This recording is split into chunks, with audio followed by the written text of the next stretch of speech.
Thank you, Ms. Arrington. Mr. Arrington.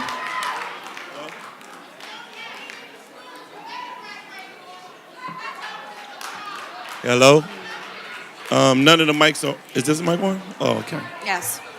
Um. Uh, Hello. My name is. Can we please Wallace. have order?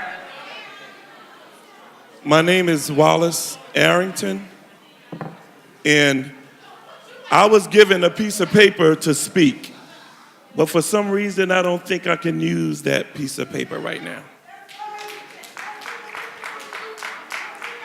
Because right here, I'm looking at all of us, and we say that there's, I'm a little emotional because we're saying that there's no fight between public and charter.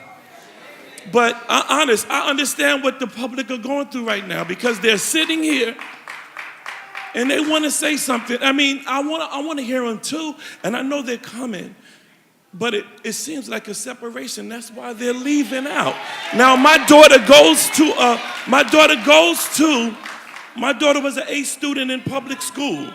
And I did take her and put her in a different school. But that was my choice. Not the fact that I think there's any difference. It was something that I chose to do. And right now, we're sitting in here and we're getting mad because you have all the charter schools going first, and when you see that, it's separating. It's separating it, and we are here to try to bring us together, and it seems like there's a separation, and it shouldn't be a separation. It should have been y'all and us and y'all, so you can understand that the only thing we want as a charter school is the best for our children. That's it. That's all I want, and we should not be in here doing this. So I'm not going to read the paper that was given to me. I'm not. I want to say to every child and every person that's here, where you are, if that's where you want your kid, that's your choice. I choose to put my child where I want it to. And right now, my child is doing great, but that's my choice. So I want to hear the public schools. This is my first time being at one of these. I think it's good to be here, but I want to be fair too. I'm a pastor of a church, and I try to push all the kids to get a better education because we all need it, no matter what school. My daughter would have graduated and went to college from a public school, but I chose to put her there. It's just that I saw a little higher academics. That's where I wanted my child. So for those that are coming up, let's hear what they have to say. I want to hear it. You know? Thank you very much. Thank you. Next speaker, Monet Adams and Mr. Willie Rowe. Monet Adams and Mr. Willie Rowe. My name is Monet Adams, and I'm here tonight because I'm a product of a public charter school, and I believe in choice.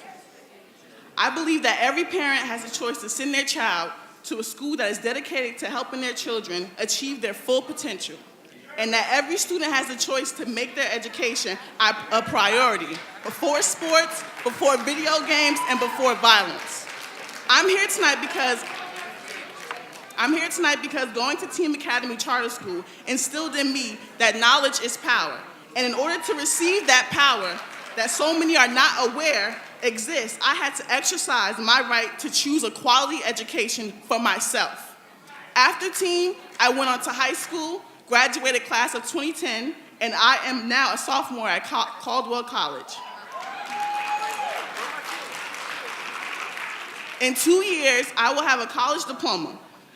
I want all kids to have this opportunity and work hard to succeed. Thank you very much. Thank you. Mr. Willie Rowe and Ms. Harper. Ms. Harper is the next speaker.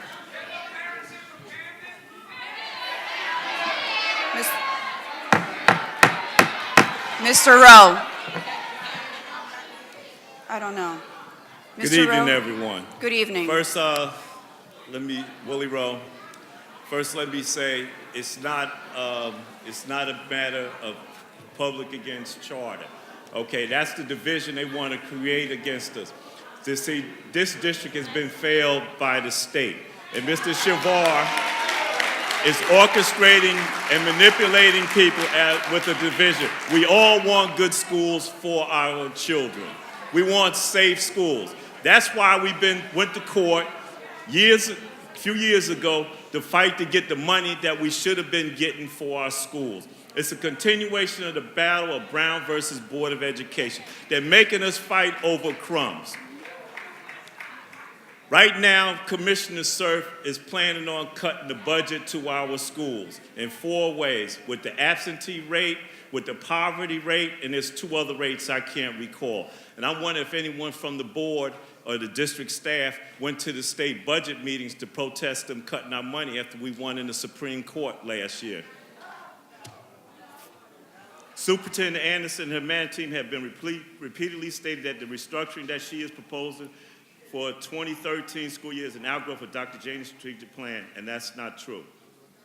Nowhere in this plan does it recommend closing public schools. This plan does not mention charter schools. Rather, the plan states on page 29 that Newark Public Schools will, and quote, actively engage the community in assessing the school, informing the choice of turnaround models, and partnering in the school improvement. On page 30, Dr. Jane's Great Expectations strategic plan states Newark Public Schools is not considering converting to any Newark Public School into a charter school. It's quite obvious none of the affected communities at any of the schools that are under consideration to be closed have been actively engaged. Superintendent Anderson's plan vacates strategically located Newark Public Schools to the advantage of charter school operators, contrary to the intent of Dr. Janey's strategic plan. She's carrying water for, I want you to understand this, Governor Christie, Mayor Booker, and Commissioner Cerf, and Shavar Jeffries, who started this, closing the schools last year. And let me say, we got to put children first, okay? That's what we got to do. Therefore, I propose this whole plan of CAMES be scrapped.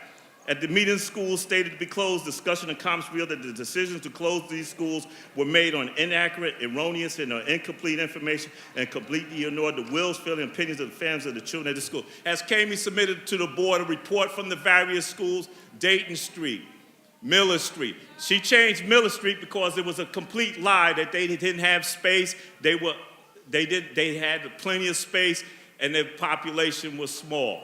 Okay, it's a good school and it's a performance school. And if you check out some of these other schools, it's false statistics. There's no transparency with Cami Anderson. And lastly, let me say this. For the public record, Thank you, Mr. Rowe. I sat on the selection committee for superintendent. Ms. Cami Anderson was not my choice. Mr. Rowe, thank you very much. I told them we needed to go back out into the field. Next speaker, Ms. Harper and LaVon Smith.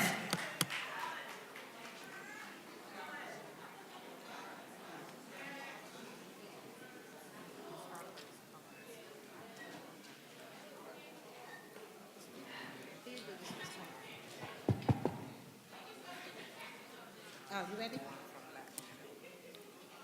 My name is LaVon Smith. I reside at 59A Mercer Street. I want to report that my kids attend Lafayette Street School, which is not a felon school, and it is a Newark public school. Also, the school that we're speaking in is not a felon school, as well as Ann Street and Harriet Tubman. So Newark public schools does work for most of us. But with all schools has a problem. That's why I'm here today, to discuss the situation at Lafayette Street School. The report card distribution is a horrible mess. I'm quite sure all of you have watched the news and seen Black Fridays. That's what report card distribution looked like at my kids' school.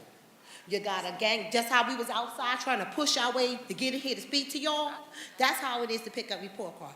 There was a pregnant woman that was standing out there. They almost knocked that lady down. When we finally get up, we get an appointment for 1:15. They give out these papers, and you, right with time, you want to see your child's teacher. The teacher sent it back with her little signature. Okay, you got that time. But now, my time is 1:10.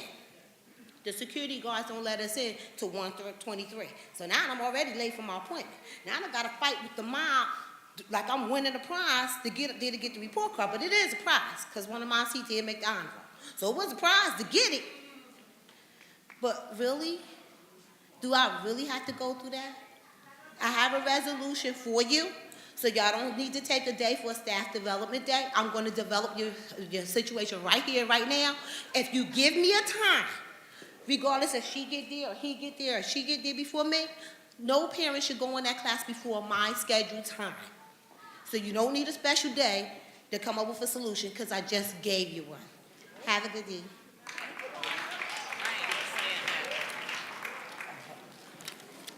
Next speaker, Mrs. Ora Davis and Mr. Talib Akil.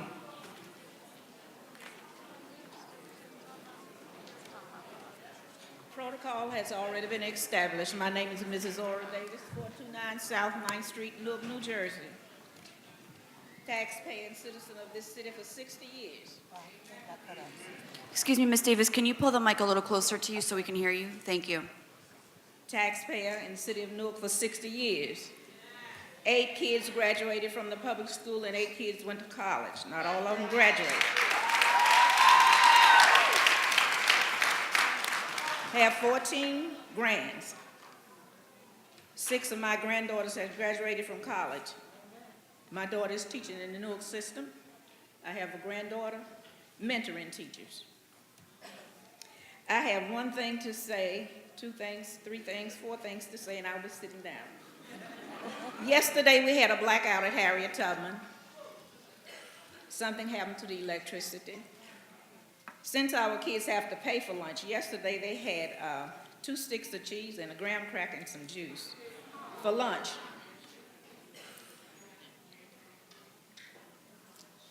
The community meeting that was held on March 19th at Quitman Street School, the community did not have much input. You had a special list, 5 of the biggest pastors in Newark that has charter schools. I have nothing against charter schools. They were there in the meeting to represent the community. I read in my newspaper that everything went fine and the community is satisfied. You said you had 20 or 30 meetings in the community. I don't know what community you had them in because I go to meetings and I try to be up to date. I go to schools. I'm in the public school at least 4 times a week. Camden Street and Harriet Tubman. And I want to know what you have in store for Harriet Tubman next year because it's 100 years old. You can cut the mic off. Harriet Tubman is 100 years old. But if you give the public school the same thing you give charter school, I don't need that. Let me say what I have to say.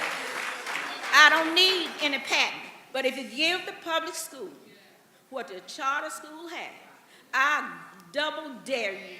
Our kids will do just as well. I'm not fighting the charter school, but equip our teachers in the public school with the same thing you give the charter school. And wire our schools so they can have some technology. I resigned from my job, retired from my job because I didn't want to do it. I'm too old. But these little children need the schools wired so they can do what to be done so they can have jobs in today's economy. I'm so sick and tired of everybody coming into our neighborhood telling us what our kids need. Nobody knows what my kid need no better than me. And the same thing for my community. And I'm begging all the public schools get up and come out to parent teachers meeting so you can be together and run these like you're supposed to run. So parents have this authority in the community to take care of all the students. Thank you. Next speaker, Mr. Talib Akil and Gawama Thomas.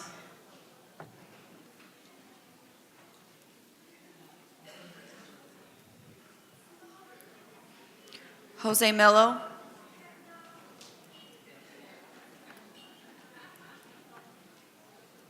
Can I speak in their place, please? No. Mrs. Bishop.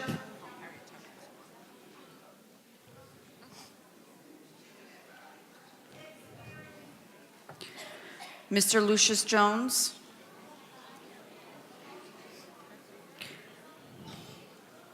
After Mr. Jones is Darren Martin.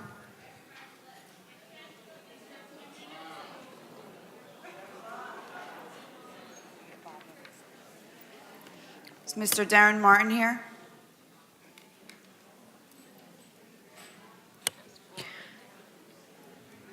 Then Ms. Monique Wright.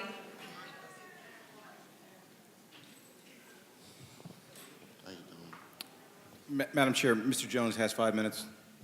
Mr. Selke.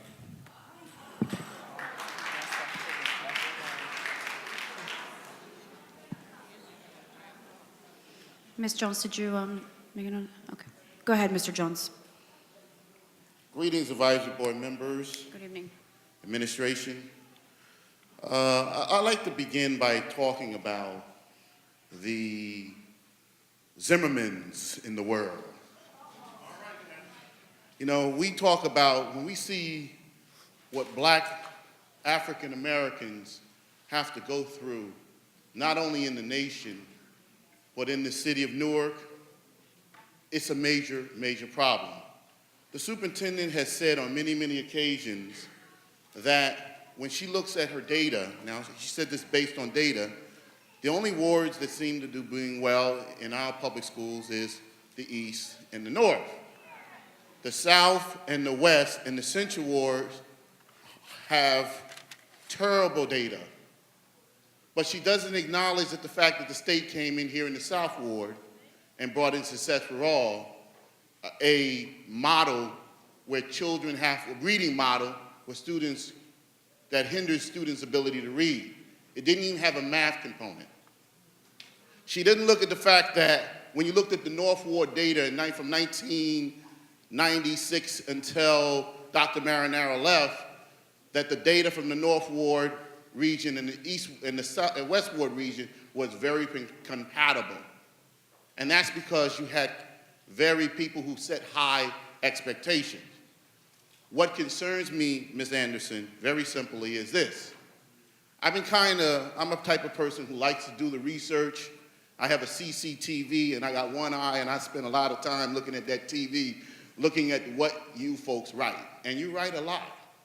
That's why there's a policy at the district not to put anything in email because they don't want Mr. Jones to Oprah it, because I will Oprah it.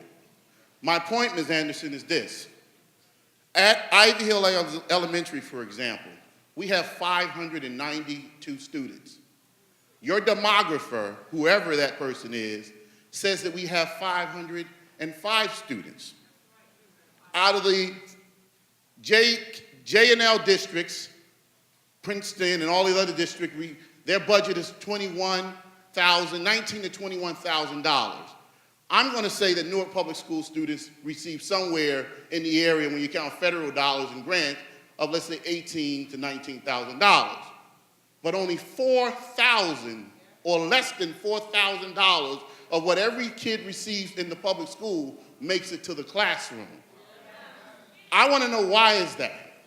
I also want to know, why is it that you having principals create a budget that of a population of 592 at Ivy Hill and tell them to only base their budget on 505 students and then cut 7.5% off the top of that?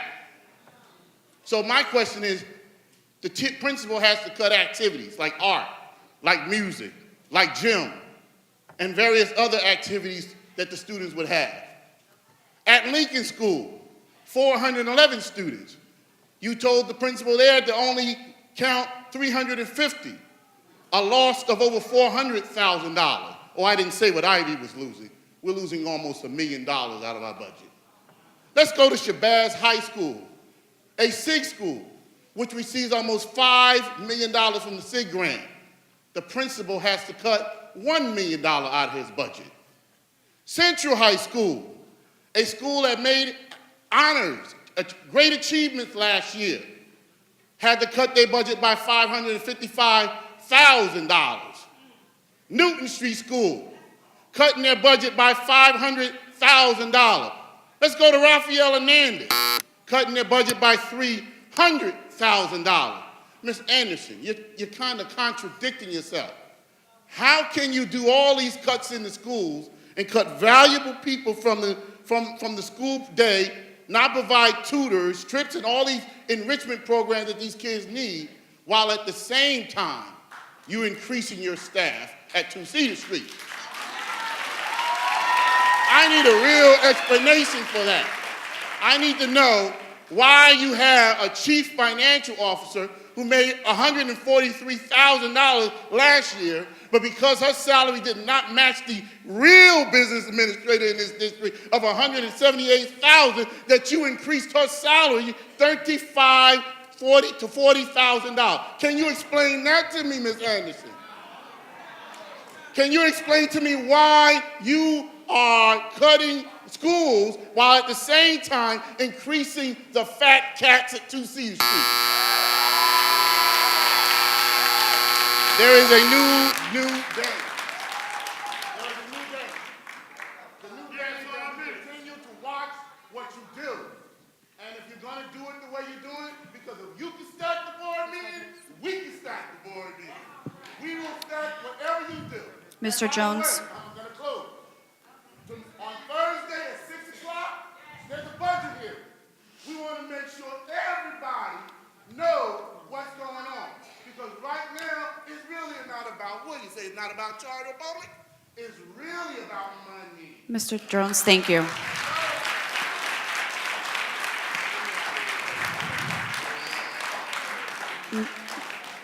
Next speaker, Darren Martin. Monique Wright.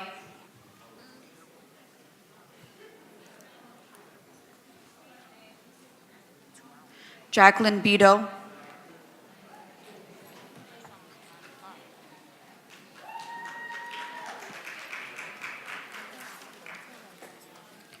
Ms. Beto, you're here? Okay. After Ms. Beto, it's Tone Stragan or Strown. Strong.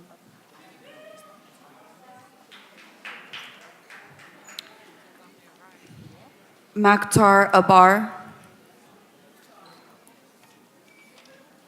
Okay, Ms. Beto, go right ahead. Good evening, everyone. Good evening. My name is Jacqueline Beto. I'm a resident of the Central Ward, a mother of 3, born and raised in Newark, and a veteran of the United States Navy.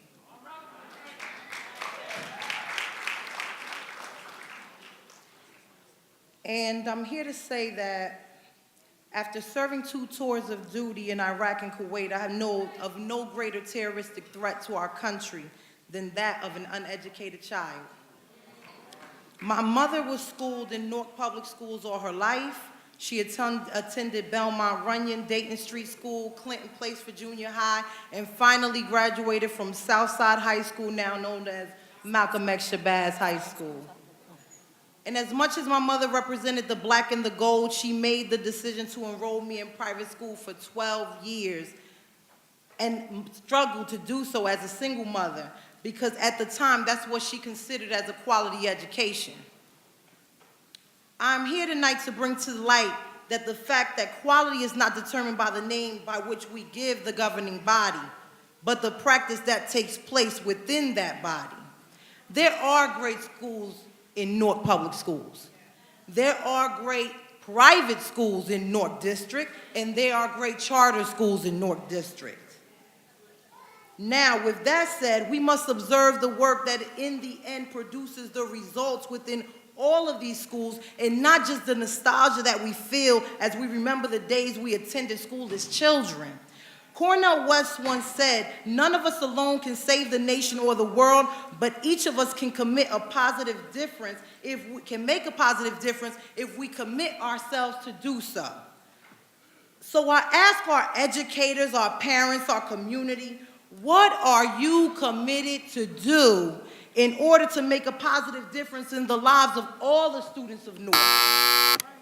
We can debate for years the ill will feelings that got us here, but Dr. Martin Luther King said our lives begin to end the day we become silent about the things that matter. And what matters now is implementing the quality practice within all our schools in order to create the changes we so desperately need for our children. I stand for finding and implementing the solution, and I ask those of you who stand for the same to commit yourselves to the fight for academic success for all the children of Newark, no matter what school they attend. Thank you. Stand down. Thank you. Next speaker.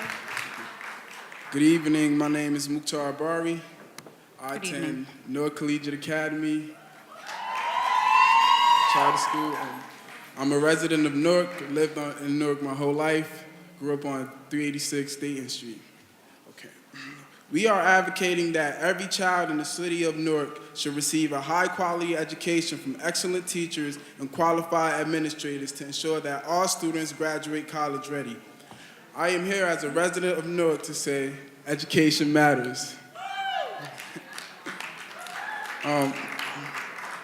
Thank you. I have a question for Mr. Marquise Lewis. What was your reasoning for voting to prohibit co-location? And if co-location were ever to be prohibited as you propose, where would students from co-located charter schools go? Can you guarantee that these students would receive the same or a better education than the one they previously received at the co-located charter schools? And I would like to use the rest of my time for you to answer that question. Sir, we do not answer questions during public participation. Why not? It's in our policy. This is strictly for public participation. Okay, thank you very much. You're welcome.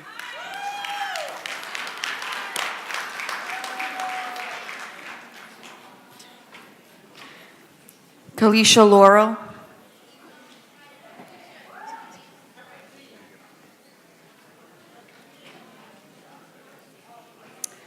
Umar Abare.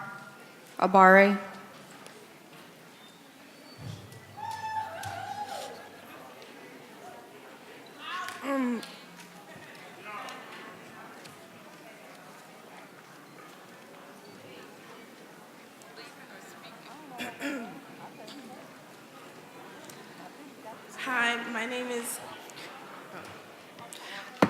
The people that are exiting, can you please exit quietly so we can hear the next speakers, please? Thank you. Go ahead, Kalisha. Hi, my name is Kalisha Laurel, and I'm a resident of Newark. I live on South 19th Street. We are advocating that every child in the city of Newark should receive a high-quality education from excellent teachers and qualified administrators to ensure that all students graduate college ready. I am here as a Newark resident because education matters. My question, I had a question. My question was for all the advisory board members. How would you improve the safety and security of Newark public schools? That's it. And I'd like to use the rest. Yeah. Thank you. You're welcome. Mr. Abari.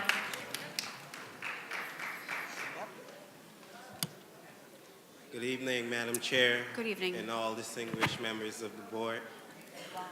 My name is Umar Bari. I attend Newark Collegiate Academy. That was my brother. Right now I'm a resident of Newark. I was born in St. Michael's Hospital. Always been a part of Newark. And we are advocating that every child in Newark should receive a high-quality education with excellent teachers and qualified administrators to ensure college readiness. I am here as a Newark resident to say education matters. And, I read a Newark Patch article dated on June 13, 2011 that quoted Mr. Lewis as saying, the sharing of space will lead to troubling animosity like the Bloods and Crips. This. Order, please. Yeah, order, please. Go ahead, This Mr. Abari. statement was in response to the proposed co-location plans that will provide a viable, competitive, high-quality education opportunities for Newark children. And my question for you, Mr. Lewis, is, Do you believe that? Okay. My question for you, Mr. Lewis, is do you believe that the children of Newark do have the ability to become, really, really successful scholars in the future? If so, why would you compare us to violent gang members? Thank you. Thank you. Thank you. Next speaker, Angelica Jermosin. Kadir Johnson.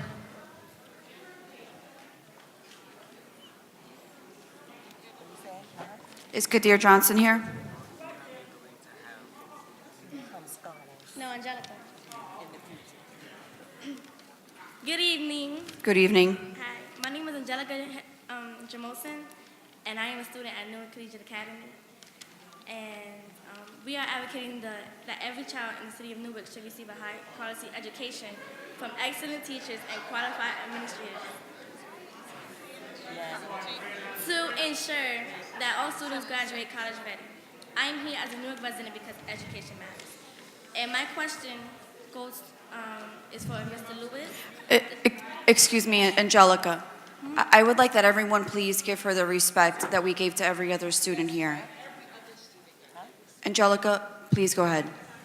My question is for Mr. Lewis. The graduation rate for Newark students has been 50% for over 20 years under state control. That being said, it seems like you have a strong dislike for great work being done by charter schools, magnet schools, and schools like Barb, as well as for the reforms our new superintendent is recommending. How can you support keeping things the same when Newark kids deserve better? Thank you, Angelica.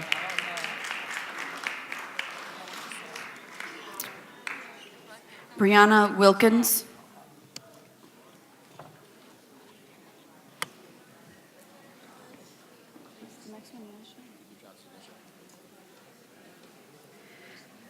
Niasha Brame.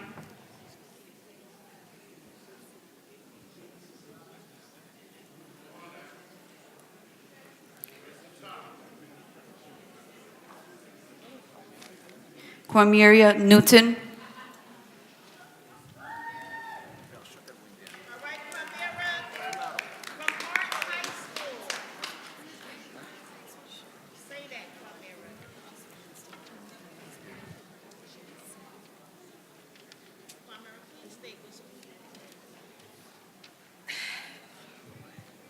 Hello, good evening. Brame. Ms. Brame, right? Your last name? Newton. Oh, Newton, okay. Ms. Newton, before you go on and speak, Mr. Von S. Roper.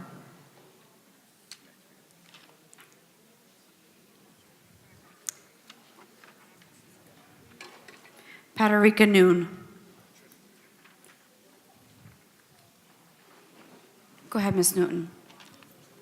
Hi, my name is Quamara Newton, and I'm a sophomore at Arts High School. I was born and raised in the city of Newark, and I love my school, even though you're not going to answer my question. Esteemed members of the board, and in particular, Mr. Kinney, put yourself in the position of a charter or magnet school student. You attend a school that you deeply love and that has had a profound impact on your life. Now imagine that members of the advisory board make it known publicly that they want to shut down your school. As a member of the advisory board yourself, Mr. Kinney, a decision that is in the best interest, do you think that you're making a decision that is in the best interest of all Newark students? Thank you. Thank you, Ms. Newton. Next speaker, Maria Marcados.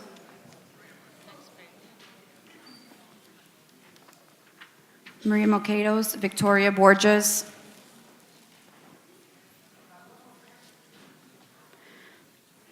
Hi. Your name, hon? Victoria Borges, 665 North 8th Street, 973-484-5578. I'm not here just to represent Technology High School. I'm here to defend and represent Newark Public Schools. Your arguments probably are: 1, charter schools have better education and have resources. 2nd, it's cheaper to co-locate and close public schools. And third, the majority of our schools are already failing, and these kids need better education. My counter arguments to that are, one, not all charter schools have a better education. Only a few in Newark actually outperform the public schools. Meaning, if the majority of public schools are doing better than charter schools, I'm pretty sure replacing public schools with charter schools isn't the best choice. Second, it may be cheaper to close down schools, but in the long run, it costs students their education. It technically costs more because it would be an unsuccessful investment. This concept of making public schools in a charter will take away the support public schools already have. This is killing the point of public education. Third, the best way to fix a public school is giving the current schools that exist what they already need, not closing them.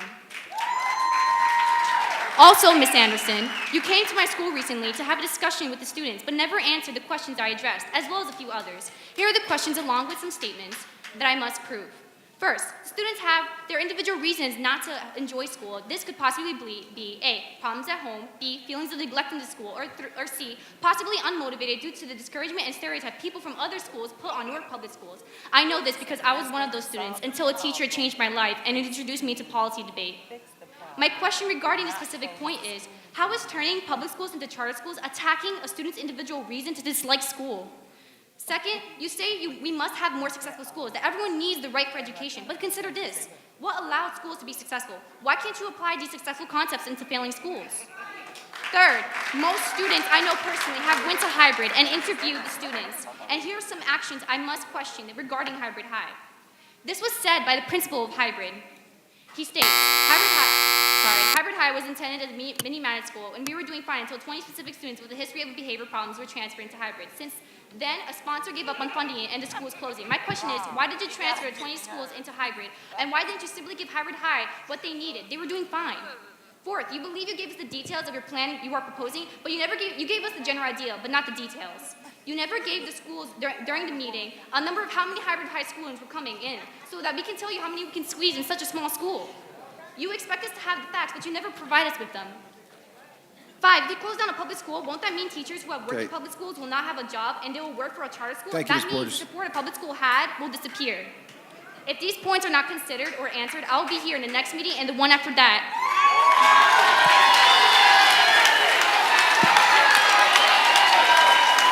Jelani Butler. Next speaker, Jelani Butler. Jelani Butler. Next speaker, Yaya Adeyo. Adejoh. Yaya Adeyo. Wesley May.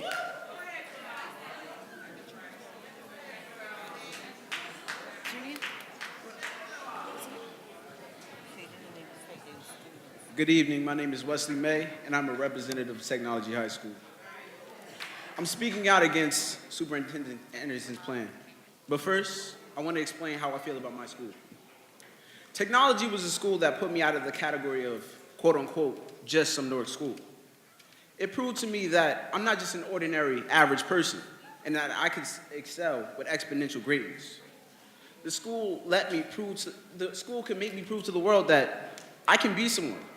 And I came to technology because of the fact that it was challenging and that it would test the extent of my abilities. When I applied, I accepted the challenge. And when I got accepted to technology, technology believed that I could be a part of its society. I wrote that freshman year believing that technology would be the right choice for me, a dream. But what Superintendent Anderson's plan is trying to do is add almost 100 students to my school from one grade level. And they're gonna get in because of the test that, quote unquote, she created. So they have a better chance of getting in. I don't think it's fair for the students who took the entrance test and the parents who helped them achieve their goals. These students have been working diligently since grammar school. Her plan is to ruin all the good schools and then turn them into bad ones. If this plan is being implemented on the magnet schools, imagine what it will do to the comprehensive schools. We shouldn't let a successful school be her experiment. We need to stand up for her plan. We need to stand up against her plan. I understand that her intentions are good, but I don't think her plan is right for us. Thank you.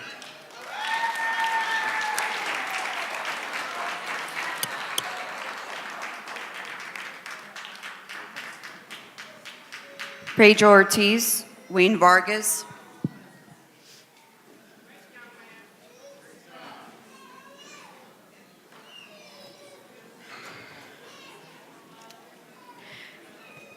Daniel Ramos,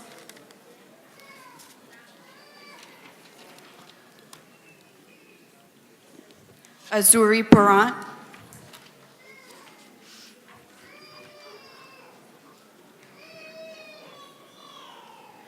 Mazira Alexander,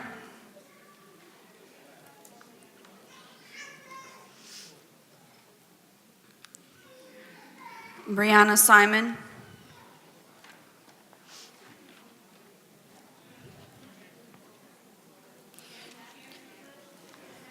Nia Redgerd, I'm sorry.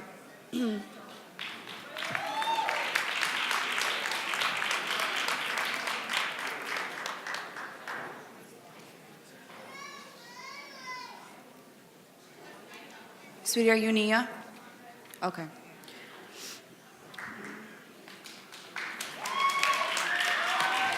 Zaisha Crawford will be the next speaker. Hi, my name is Nia Rigger, and I'm an 8th grade student at Chancellor Avenue School. Since Mr. Fitchu and Mr. Boateng,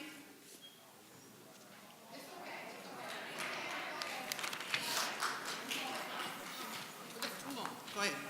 Go ahead. since Mr. Fitchu and Mr. Boateng have been the principal and vice principal at the school, it has changed tremendously. The hallways are quieter. We have more input as students. And one of my favorite things is when Mr. Boateng gets involved in our social studies lessons. I feel that we already have renewed with the changes that took place when they became the principal and vice principal of Chancellor Avenue School.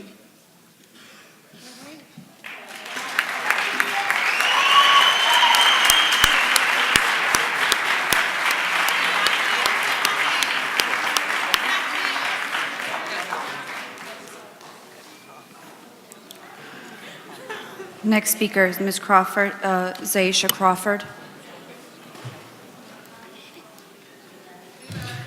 Lori Carter Davis.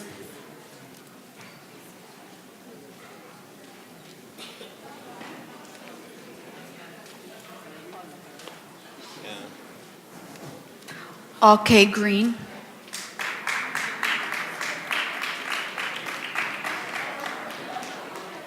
After Mr. Green, it's Lawanda Sparrow.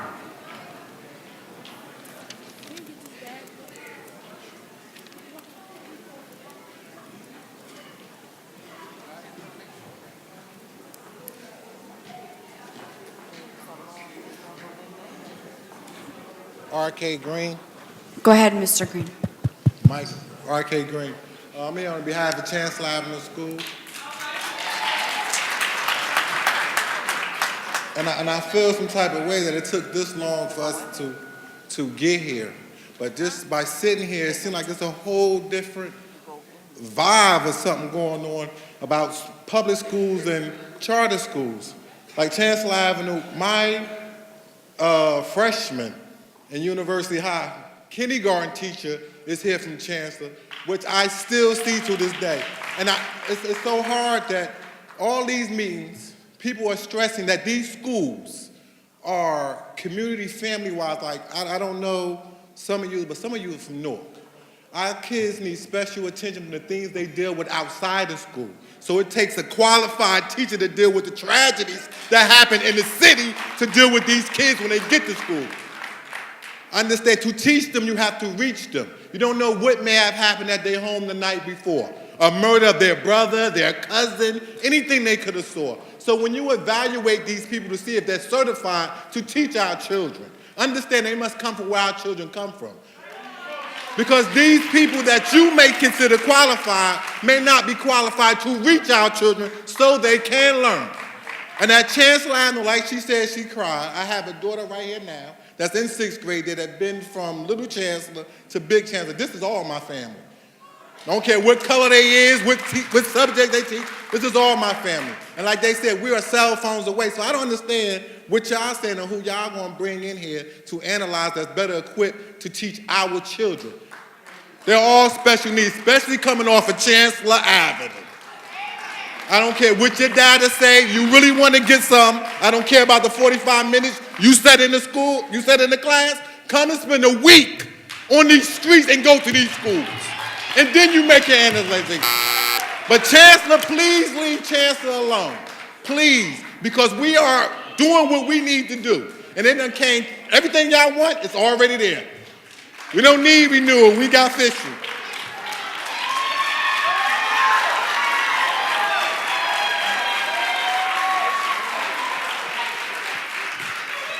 Next speaker, LaWanda Sparrow.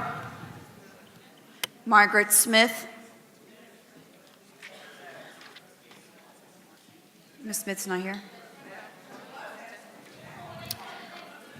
Aisha Crawford.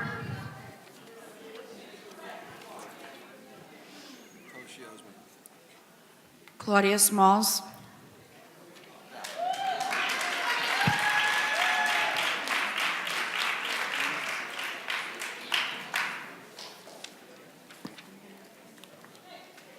After Ms. Smalls, it's Jamila Lewis Ridgerd. Okay.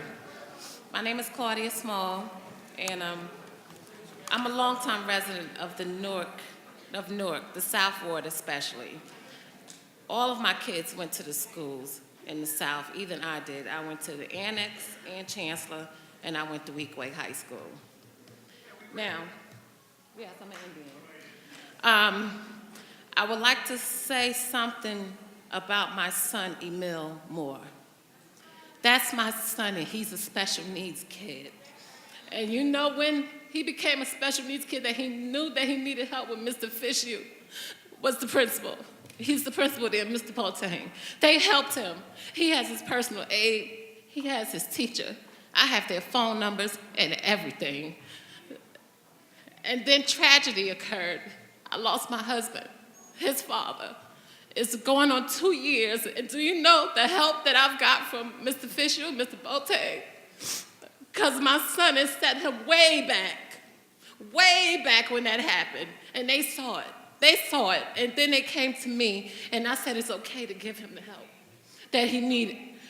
The school is like a family. Like I said, I've been there. I went to the Annex, Chancellor, my other kids been there. My daughter has become a straight A student because of Mr. Fisher and Mr. Boltang. She goes to Essex County Vocational Technical School, straight A's. In the summertime, she will be going to NJIT for 5 weeks, and she's going to be studying law and public safety. That's my daughter, and it's because of them. It's the reason, it's because of them, because they spend most of their time with them at school. At least 6 hours of the day. When I come home from work, I'm with them for like maybe 3 or 4 hours, and they're going to sleep. So where do you think the kids get their education? Where do you think they get their mind from, and where they want to be? They want to be at school. Emil loves to go to school. The first thing he say in the morning, I'm going to see Mr. Fisher today. I'm going to see Mr. Fisher and Mr. Boltang today, and his teacher, Ms. Griffin, and he has a personal aide, Ms. G. If you renew the staff, that's going to set my child back some more, because he's gotten used to the staff here. You can't replace that. You can't replace that, because it seems like they have been a replacement for his father. You understand what I'm saying? When I'm his mother, but they have replaced for his father. They are his replacement, and he feels that love, and he feels the care, everything that they do for him. I'm just overwhelmed. Like, if you close, renew the school, my son is going to be lost. And you will see my face every day. You can tell him that I'll be there every day. I will be on the Board of Education doorstep every single day. I work 2 jobs, 7 days a week, and I will take off, because I could put in the time to take off. But if you I just need for the schools to stay the way they are. I need for my son to learn. He will learn. Mr. Fisher, you're there, and I'm putting that keep you there. You and Mr. Bolton. All my kids' teachers are here. They know how I am about my kids' education. And because Thank you. my son has a problem, he has a language learning disability, and I'm not going to let that hold him back. Thank you, Ms. We're Smalls. going to keep moving. Thank you.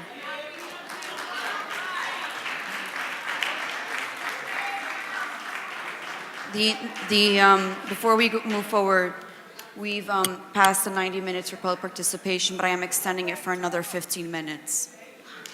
Next speaker. I'm Jamila Lewis Rigard. Next speaker. We are passionate about Chancellor Avenue School. We are passionate about our principals, Mr. Boltang, Mr. Fitzhugh, Mr. Costa. We love you, and we are passionate about them.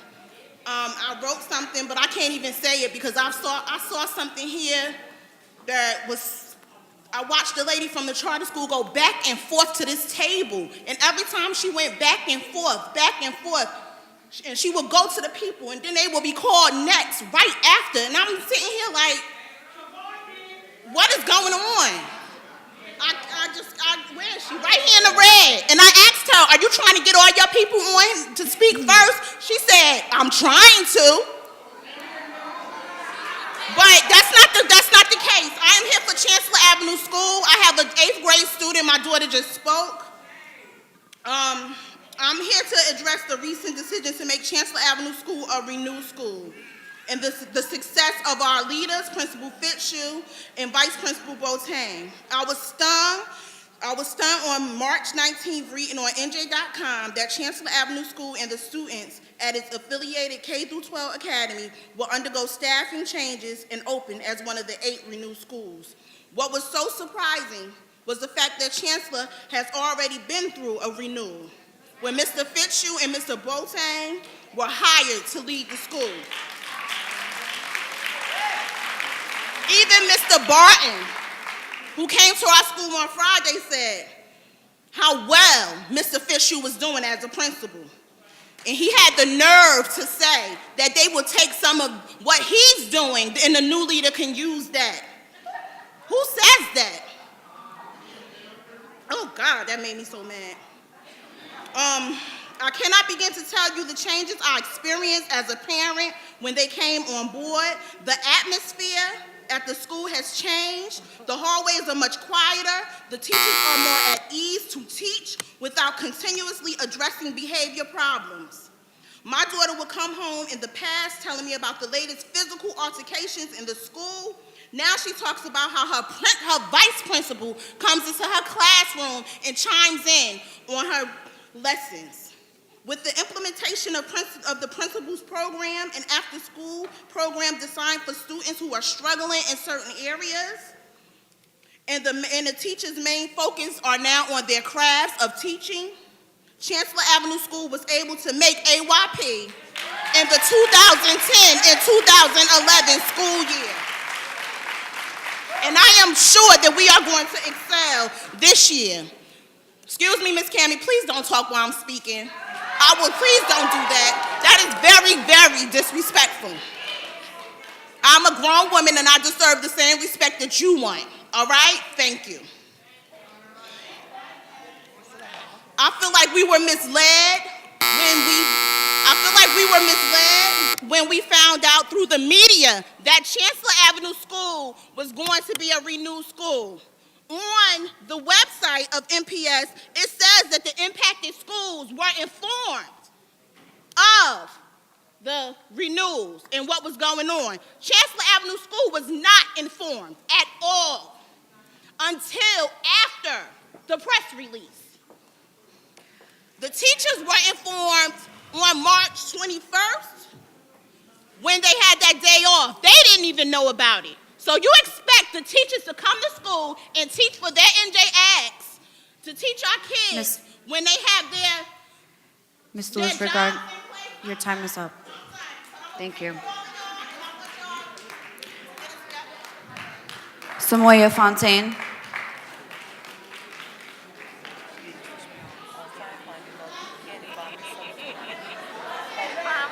Mr. Samoya Fontaine. I'm sorry, sir, your name is not on the list. Well, you know what? I'm going to speak. Mr. Lovey Ford. You know what? My sons go to North Star. And you know Sir. by the grace of God, they got Excuse me, sir, you cannot speak. public school. Excuse me, sir, Sir, you you did cannot not- you disrupt did not this sign meeting. up. Officer LeBron? Excuse me, sir, please do not disrupt this meeting. Thank you. It's the parents. It's the parents that need to get behind. Now. Schools, Now, Officer It's LeBron. okay. It's okay. I'm leaving. Thank you. Thank you. Taking the teachers, you got to get the parents involved. That's what charter schools do. Thank you, sir. Ms. Samoya Fontaine. Lovey Ford. Loretta Alexander. Thank you very much, sir. Loretta Alexander.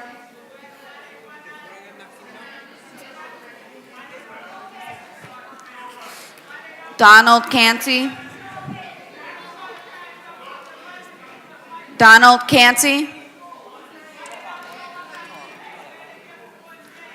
Latoya Johnson.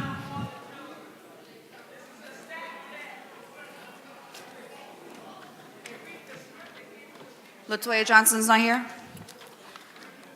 Ms. Smith already spoke. Elaine Lee. After Ms. Lee, is Ms. Patricia Sanders here? Ms. Sanders, you're after her. Go ahead, Ms. Lee. I'm a little hoarse, so I hope you can hear me. I'm Elaine Lee, the parent liaison at Chancellor Avenue School. And I'm a little disappointed that they making it a battle against charter and public. So I guess I'm gonna say that Chancellor is the new charter. We made AYP, Mr. Fishu, and Mr. B and myself, we go home to home. We visit people. We wash clothes.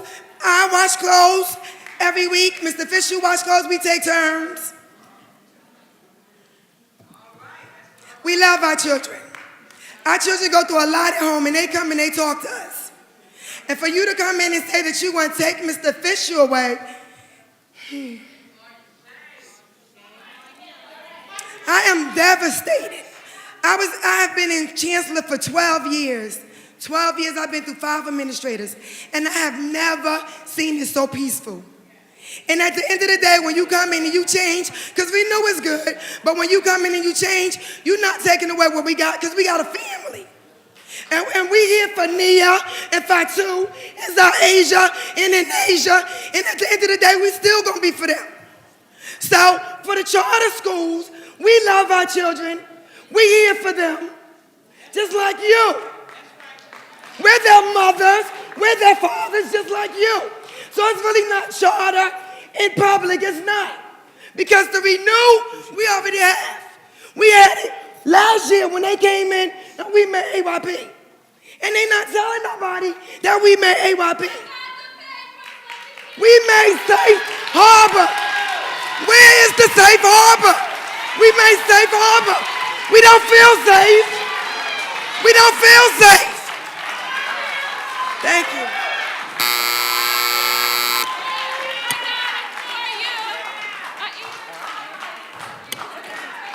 Ms. Sanders, right? Yep. Okay. After Ms. Sanders.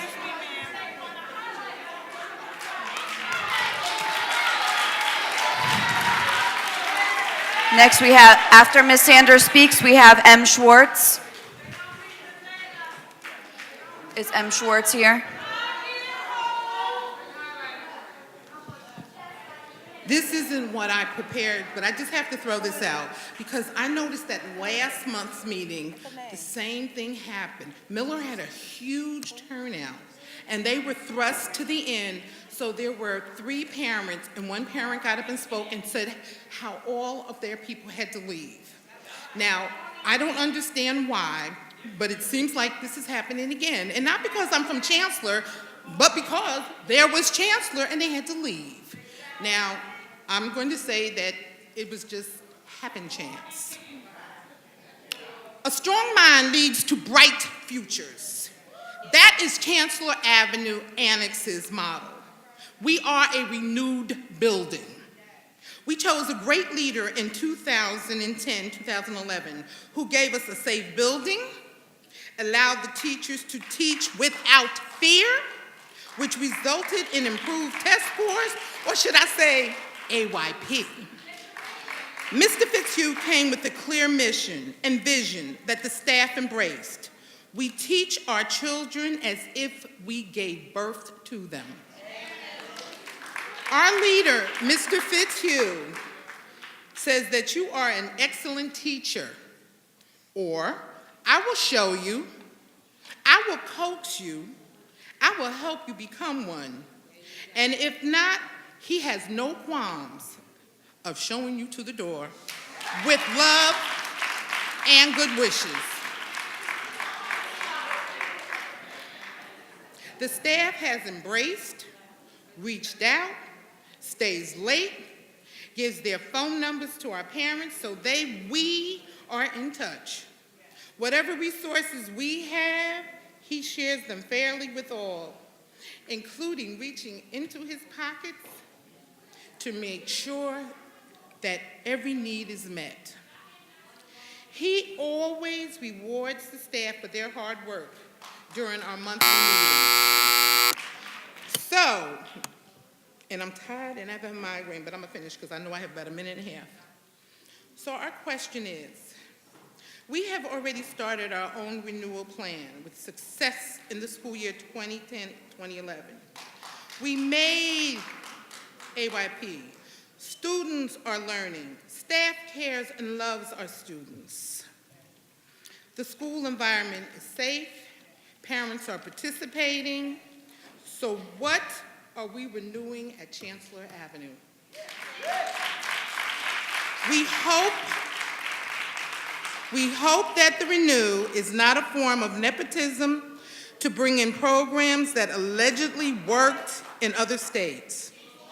In order for change to occur, you must stay with a vision for an extended period of time. We thank the advisory board for their time, and we await answers to our questions. Next speaker, M. Schwartz. Renee Martinez. Charisse Garrison Griffin.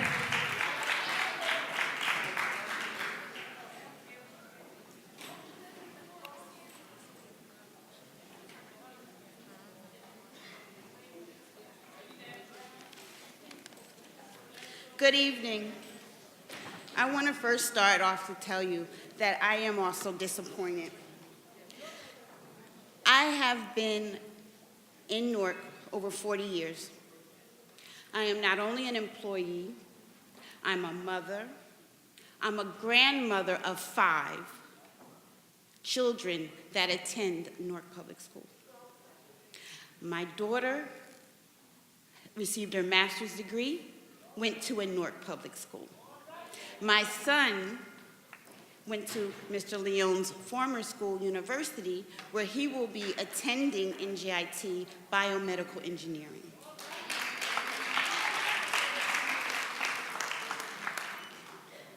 Peter Drucker once said, leadership is not a magnet personality that can just as well be a glib tongue. It is not making friends and influencing people.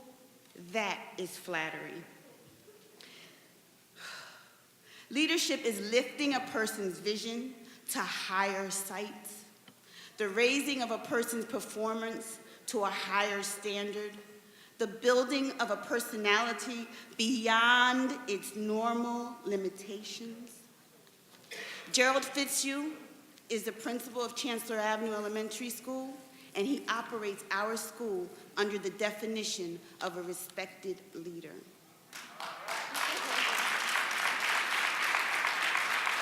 In 1 year, he has made a tremendous impact on all the climate of our building. Our test scores have increased, and we made AYP. Mr. Fitzhugh knows every child by his first and last name. He makes home visits and works hard to build a strong rapport with the staff in the community he serves. Our staff is committed to educating every child, and again, I state, we made AYP. Instead of taking a look at what our administrator is doing to turn a failing school around, the decision makers are trying to create a distempering environment that is not conducive to learning.